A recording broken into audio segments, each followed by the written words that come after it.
ግን ልንገርህ ምንድን የሆነው? አባዬ እናቴ ደብቋቸው በጧት ወደ ቤታቸው እንዲገቡ ተነጋግረን ነበር።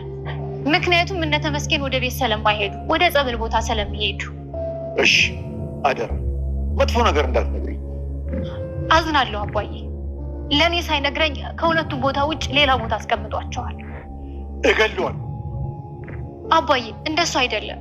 ተመስገን ተናዶ የሆነ ነገር እንዳያደርግ ምከረው። ወይኔ በዘዴ ነው የሱን ተንኮል የምናጋልጠው።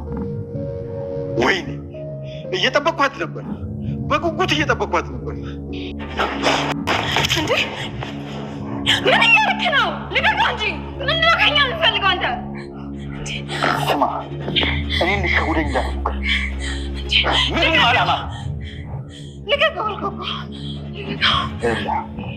ድጋሚ በእኔ እጅ ያለ ካለቀቀው ራሴ ነው የምጎዳው። እሺ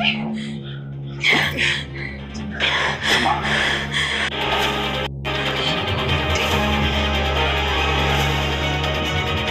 ካረል ተመስገን እዚህ ድረስ መጥቶ ድጋሚ ደብድቦት ነው ሄደው። ደግ አደረገ። ምን ደግ አደረገ? እና እኔ ምን ላድርጋቸው? ጉዳያቸውን እዛ ይጨርሱ።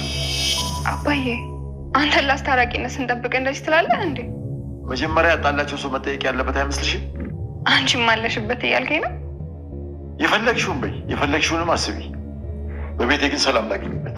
አባባ በስተመጨረሻም እንግዲህ አሁን ላይ እንግዲህ የናቲን ክፋትና የናቲን ሴራ ደርሶበታል ማለት ነው። ምክንያቱም እያንዳንዱ ነገር የእሱ እጅ እንዳለበት እንዲሁም ተመስገንም እንዲሁም ደግሞ ቲና እያንዳንዱን ነገር ነግረውታል ማለት ነው። አሁን ላይ እንግዲህ ተመስገን ይህ ልጅ በእጄ ስበብ ሊሆን ነው፣ እገለዋለሁኝ፣ ከኔ ጋር በጣም ብዙ ነገር እየተሳፈጠ ነው፣ ከእንደዚህ አይነት ህይወቴ ሊመልሰኝ ነው፣ እገለዋለሁ እያለ እንግዲህ ያው ተመስገን እየፎከረ ይገኛል ማለት ነው። ቲና እያንዳንዱ ነገር ያለውን ነገር ለአባባም እንዲሁም ደግሞ ለተመስገን ተናግራለች ማለት ነው። ምክንያቱም ከናቲ የምታገኘውን እያንዳንዱ የምደርስበትን መረጃዎች በሙሉ አሳልፋ ለአባባና እንዲሁም ደግሞ ለተመስገን እየሰጠች ትገኛለች። ምክንያቱም ከዚህ በፊት ለአባባም ቃል ገብታለታለች።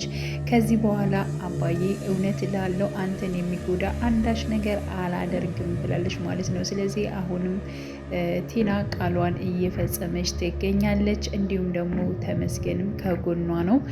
በግልጽም ለአባባ ተናግሯል ማለት ነው። ያው እንግዲህ ናቲ ራሱ 500 ሺህ ብር ለቲና እንደከፈላት እንደዚህ አይነት ነገሮችን ስራዎችን አብራ እንደምትሰራ ነው እንግዲህ አባባ ለአባባ ሊያስረዳው የቻለ ማለት ነው ተመስገን።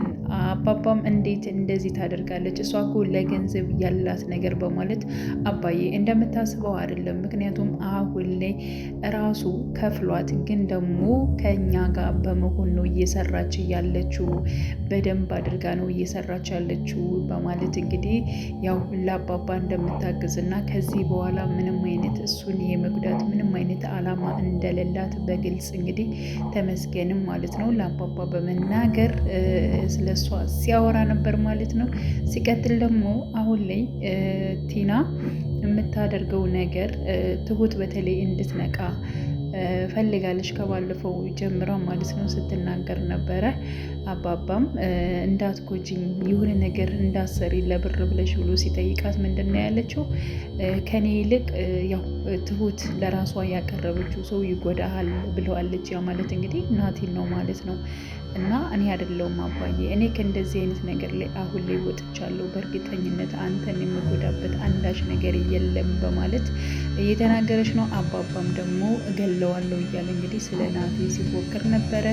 አሁን ላይ ተመስገን እንግዲህ ናቲን በቦክስ በማለት እንግዲህ መቶት ነበረ። ምክንያቱም የአባባ ሚስት ጠበል ቦታ ትገኛለች በተባለው መሰረት በተሰጣቸው መረጃ ትሁትና እንዲሁም ደግሞ ተመስገን ሄደው ነበር ለመፈለግ ማለት ነው።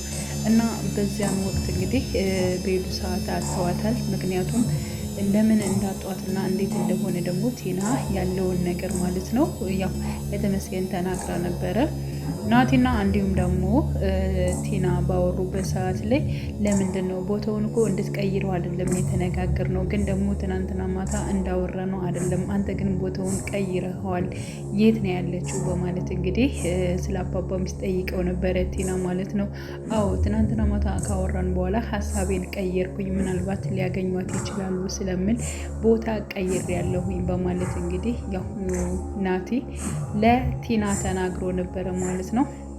እና እንደዚህ አይነት መተማመን ውስጥ እንዴት ነው መተማመን የሌለበት ስራ ውስጥ እንዴት ነው የምሰራ? እዚህ እኮ አንተ እንድታምነኝ እኔም እንዳምንህ ነው። ስለዚህ የግድ መተማመን መቻል አለብን። እያንዳንዱ የምታደርገውን ነገር እኔም ማወቅ አለብኝ በማለት ይህን ያክል የሚያናድድና የሚያናጭ ነገር እኮ አልሰራውም፣ ብቻ ግን ለእሷ ጥሩ ቦታ ነው የመረጥኩላት በማለት እንግዲህ ቦታውን አውቁ እንደቀየረው ነው የተናገረው። ያ ማለት እንግዲህ ተመስገንና እንዲሁም ደግሞ ትሁት ሄደው በፈለጓት ሰዓት አተዋታል ማለት ነውና በዚያን ሰዓት እንግዲህ ተመስገን እጅጉን በጣም ተናዶ ተበሳጭቶ ስለነበር ቀጥታ እንግዲህ የመጣው ወደ ናቲ ነበር ማለት ነውና ናቲን ሲያገኘው እሱን ነበር የደበደበው ማለት ነው። እና ያው ትሁት እባክህን ልቀቀው እያለች ነበረ፣ ምክንያቱም በጣም ሊጎዳው ነበረ።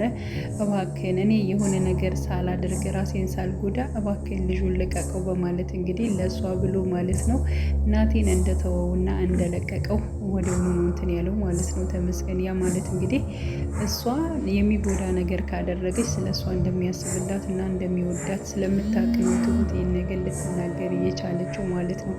እና አሁንም ግን ያው ሲመተው እንደነበር እኔ ራሴን የሚጎዳ ነገር ከማደርግ አንተ ከምተው በማለት እንግዲህ ያው ተመስገን ትቷት ሄዷል ማለት ነው፣ ትቷታል። እና አሁን ላይ ማለት ነው እየሰሩ ያሉት ነገር አባባ በግልጽ ማን እንደሆነ ጥላቱ አውቋል። ስለዚህ ይህንን ጥላቱን ደግሞ ግብ እየገጠመው ይገኛል። እንዲሁም ደግሞ አሁን ላይ ትሁት ያልሆነ ነገር ወስናለች። ትሁት የወሰነችው ነገር ምንድን ነው? በሁለታቸው መካከል በጣም መጋጨት እየመጣ ነው። አባዬም አንተም ወደ ተመስገን እያደላክ ነው፣ ምክንያቱም ናቲን እየተሆነው ያለኸው እሱን የምተወው ከሆነ ለምንድን ነው? ለማንኛውም እኔ አሁን ለማግባት ወስኛለሁኝ ራስህ አሁን ሽማግሌ ላክ በማለት በግልጽ ማለት ነው ለናቲ ተናግራለች። ናቲ ራሱ እጅግ በጣም ነበር የደነገጠው። በነገራችን ላይ ናቲ ብቻም አይደለም በእሷ ንግግር ይብን ራሱ አባባም እጅጉን በጣም ነበር የተናደደው ማለት ነው። ምክንያቱም እንደዚህ እንድትል በፍጹም አልጠበቀም። ናቲ ምንም እንደማይጠቅማትና ለእሷ እንደማይሆንም ስለሚያውቅ ማለት ነው።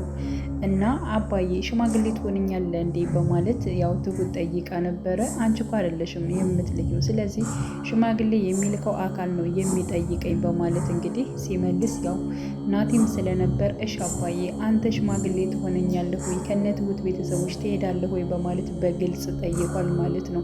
አንደኛ ተመስገንም ሽማግሌ እልካለሁ እያለ ነው፣ አንተም ሽማግሌ እያልክ ነው። ስለዚህ እኔ ሁለታቸውም በጣም ስለምትፎካከሩና እንደዚህ አይነት ውስጥ ስለምትገቡ የማናቸውም ሽማግሌ መሆን አልፈልግም፣ እኔ በቤት መኖር እፈልጋለሁ፣ ጭቅጭቅ አልፈልግም በማለት እንግዲህ ያው አባባ በቁጡ ተናግሯል ማለት ነው። ስለዚህ ትሁት የተናገረችው ነገር በወቅቱ ምንድን ነው ይሄን ያክል ተመስገን እኮ የአባዬን ጸባይ ራሱ ነው የቀየረው በማለት እንግዲህ ሲናገር ነበረ ማለት ነው። እና እያንዳንዱ ነገሮችን አሁን ላይ ትሁት እጅጉን ግራ እየገባት ነው። ምክንያቱም ናቲን እንዳገለሉትና እንዲሁም ደግሞ እንዳራቁት እንዲሁም ደግሞ ተመስገንን እንዳቀረቡት እስከሚመስላት ድረስ እጅግ በጣም ግራ ገብቷት ትገኛለች። ግን ደግሞ አባባም ስለ ትሁት መልካምነትና ጥሩነትን ሲናገር ነበረ። ምክንያቱም ይህን ያክል ሊቀይራት ወይም ደግሞ እሷ ያው እናቴ በጣም ጥሩ ሰው እንደሆነ ስለምታውቅ ነው ጥሩ ነው ብላ ነው የምታስበው እንጂ እንደዚህ አይነት መጥፎ ነገሮችን የሚሰራ አልመሰላትም በማለት እንግዲህ አባባም ሲናገር ነበረ። ግን ደግሞ አለምዬ ጋር በመሆኑ እያንዳንዱ ነገሮችን ራሱ እናቴ ማለት ነው መጥፎ ነገሮችን እየሰራ ይገኛል። የአባባ ሚስትም እንዳትገኝ የሚያደርገው እያንዳንዱ ከጀርባ ያለው እሱና እንዲሁም ደግሞ አለምዬ ናቸው ማለት ነው። እና የሚያደርጉት ነገር እጅግ በጣም የሚያናድድ የሚያበሳጭ ነገር ነው ማለት ነው። እንግዲህ ቀጣይ ፓርት ምን ሊፈጠር ይችላል የሚለው በእርግጠኝነት ያው የአባባ ሚስት የምትገኝበት እንዲሁም ደግሞ ናቲ ማለት ነው ይሄ ተንኮል ስሮ እንዲሁም ትሁት የምሰማበትና የሚጋለጥበት አባባ ብሏል። ለአንዴና ለመጨረሻ የእሱን ስራ ካወቀች በእርግጠኝነት ታባርረዋለች። ያ ማለት እንግዲህ ትሁት ላንተ ትሆናለች በማለት በግልጽ ማለት ነው እንግዲህ አባባ ሲናገር ነበር ማለት ነው። እና ውድ የቻናሌ ተከታታዮች ቤተሰቦቼ በያላችሁበት ሰላማችሁ ይብዛልኝ። ለቤቴ አዲስ የሆናችሁ የደውል ምልክቱን በመጫን ቤተሰብ ይሁኑ።